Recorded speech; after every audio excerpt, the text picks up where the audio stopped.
बहुत संगीन बर्फबारी के बाद मेरे दोस्तों और मैं एक काफे को ढूंढने निकले। कहानी वहां से शुरू होती है जब हमने एक पुराने शहर में एक खूबसूरत मगर खाली दुकान के निशान को देखा। काफे के अंदर जगह सियाह हो गई थी और साकनीन की आवाजें घूंघराले हुए थी। महसूस हो रहा था कि कुछ खौफनाक हो रहा है। हम देखने के लिए दुकान के अंदर दाखिल हो गए। अंदर जाने के बाद हमें एक पुराना, खाली और खौफनाक काफे का सामना हुआ। अंदर जीतने ही हमने चेयर्स के पास बैठने की कोशिश की। हमें एहसास हुआ कि कुछ हमारी हाजिरी को एहसास कर रहा है। अचानक एक चिपकी हुई आवाज सुनाई दी, जैसे कोई चीन से नहीं सो रहा हो। हम सब देखने लगे, लेकिन कोई न था। इस वक्त कामरान, हमारा दोस्त, अपने हाथों को बंद करके चले आया।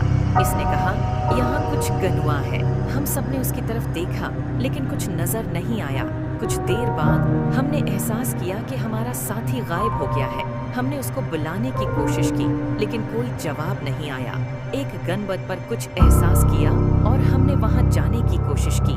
काफे के अंदर हमने एक ऊंची तरह के कमरे का दरवाजा देखा। दरवाजा खोलते ही हमें एक खौफनाक मंजर नजर आया।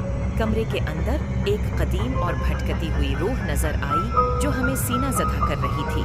रूह ने कहा, मेरे काफे में आने वाले हर शख्स का अंजाम एक होता है। वो यहाँ आते ही नहीं। हमें दहशत का सामना हुआ, लेकिन हमने अपने आप को मजबूत रखा और कमरे से बाहर निकल आए। इस दौरान हमने कुछ मुख्तलिफ शीशे टूटते हुए सुना।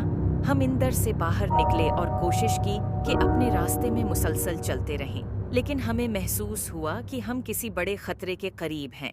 बारिश शिद्दत इख्तियार करने लगी और हमें एहसास हुआ कि हम किसी गैर मामूली चीज की तरफ जा रहे हैं।